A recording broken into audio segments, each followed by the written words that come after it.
Olá, caros amigos e amigas do Repu. Folgo muito em vê-los por essas bandas. Hoje nós falaremos sobre a adaptação cinematográfica um tanto quanto inusitada.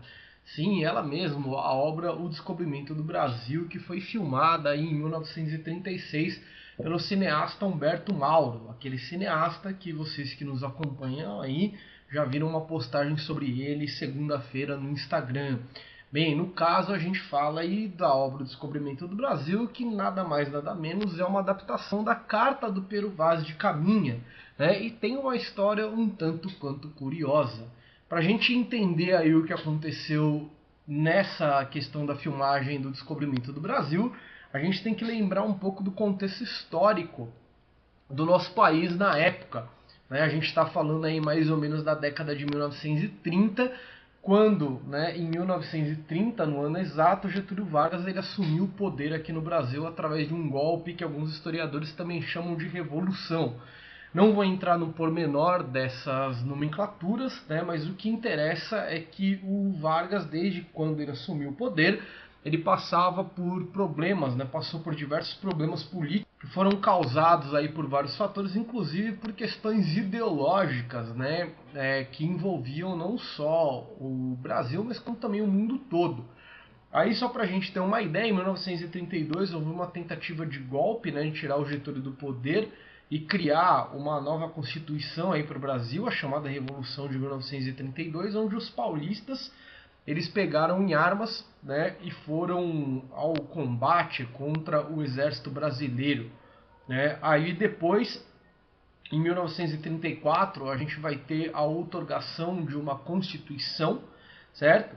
E o Getúlio Vargas ele se reelege indiretamente à presidência, né? Além disso, depois aí em 1935 a gente vai ter uma outra revolução, uma tentativa de revolução chamada de Intentona Comunista, e em 1932 um partido de caráter fascista, Ação Integralista Brasileira, ela é fundada e é um partido aí que tinha várias críticas ao governo do Getúlio Vargas e também, né, trazia vários problemas para a segurança pública nacional.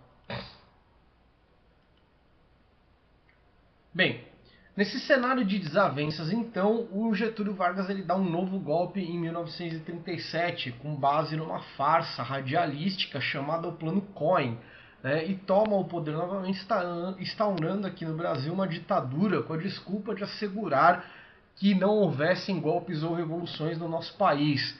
Embora o Plano Cohen ele tenha culpado somente os comunistas, né, a Ação Integralista Brasileira também foi desintegrada e colocada na ilegalidade, né? Então Getúlio Vargas ele vai pegar todos os seus possíveis opositores, né, e vai colocar essa galera aí tudo no clandestino. E nesse caso, né, não há espaço nesse vídeo para a gente discutir as intenções desses movimentos, as origens e tudo mais.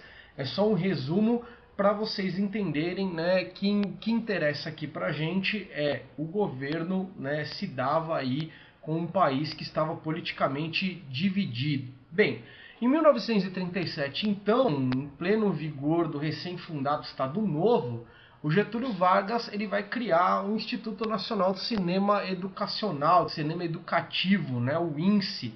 Esse órgão ele tinha como principal objetivo financiar e realizar obras cinematográficas de caráter educacional, mas que também, né, tinham a finalidade de formar ideologicamente a nação brasileira, né? E é aqui que o cinema vai se juntar com um contexto histórico acima descrito, pois afinal nada melhor para unificar um povo do que reencarnando os seus símbolos, nada melhor do que o cinema para fazer isso.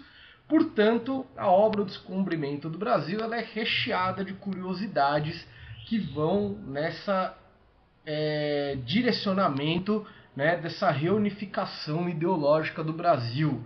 O mais interessante, né, uma das mais interessantes, é que logo nos créditos do filme a gente vai ter escrito assim, ó, colaboração intelectual e verificação histórica, né?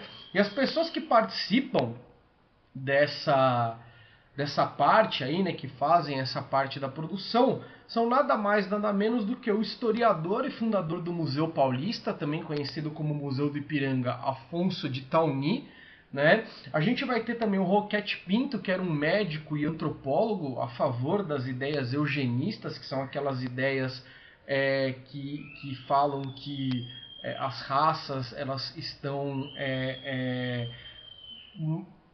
fadadas, né, a terem problemas ao longo da vida por conta de um caráter que é formado geneticamente, e também o historiador que era geógrafo também, Bernardino de Souza, né?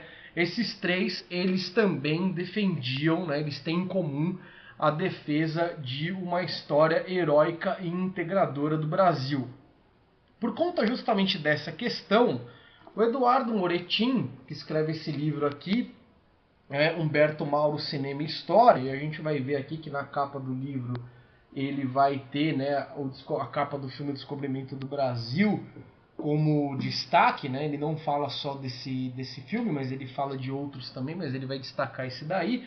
Ele vai dizer, né, que a intervenção desses três personagens aí na obra do Humberto Mauro, né, podem fazer com que a gente pense, por exemplo, que o Humberto Mauro ele só era um mero coadjuvante na sua na realização do filme, né? Então ele era aquele diretor que virava só um técnico que organiza a equipe, né? Porém, independentemente de quem exerceu a maior influência sobre quem, né? Isso aí não é o que importa pra gente.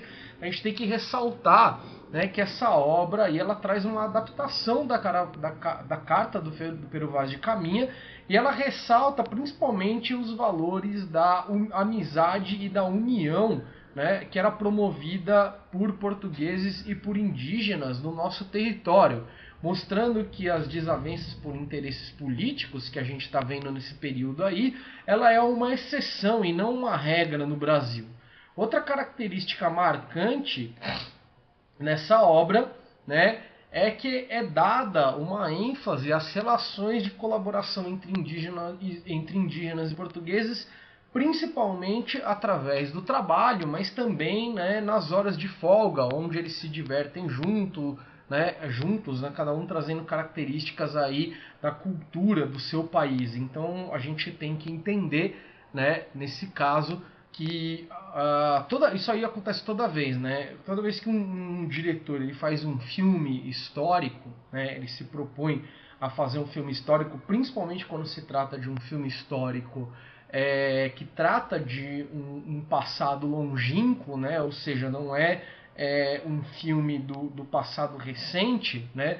Quando a gente fala filme do passado recente, normalmente nós estamos falando filmes do final do século XIX e do século XX, que retratam momentos históricos desses períodos, porque é justamente o período da história que é contemporâneo ao período da existência, né, e da divulgação do cinema, certo? Então, né, o resgate de um período histórico, como por exemplo a chegada dos portugueses no Brasil, ela está relacionada aí claramente com, né, uma tentativa de resgate de uma cultura, né, de uma característica do povo brasileiro que parece ter se perdido. A gente tem que ressaltar que aí num momento meio óbvio, né, a escravidão ela não é mencionada nessa obra, mas aí é lógico que é porque ela não tinha, esse aspecto ainda não existia no Brasil, mas as outras obras também do diretor, como por exemplo o filme Os Bandeirantes e o filme A Inconfidência Mineira, do qual ele escreveu o roteiro, eles também não trazem esse aspecto daí, que era um aspecto amargo, né, da história do Brasil, que foi por muito tempo, né, tratado como um aspecto aí de segundo plano, né, principalmente nesse âmbito mais cultural, certo?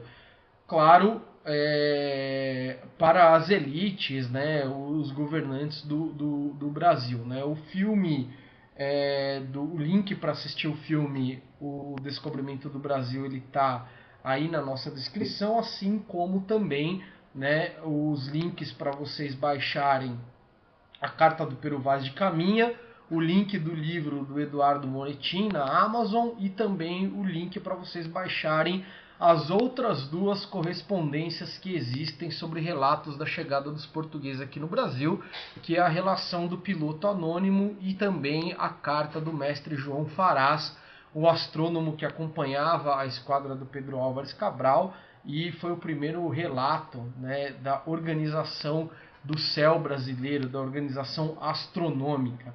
E aí, né, no final do filme, a gente tem inserido um momento que não se encontra na carta. Está escrito assim, né, numa legenda: Gaspar Lemos volta a Portugal com a notícia do descobrimento.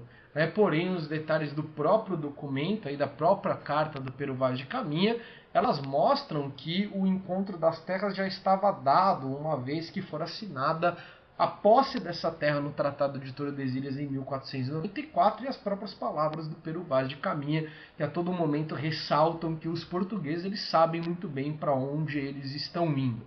Bem, pessoal, a gente não tem como se alongar mais nesse vídeo, né? Então leiam os livros, leiam a carta, né? Assistam o filme, e esse foi a nossa série Adaptações de hoje. Espero que vocês tenham gostado e até o próximo e último vídeo sobre essa série, que será postado daqui 2 semanas.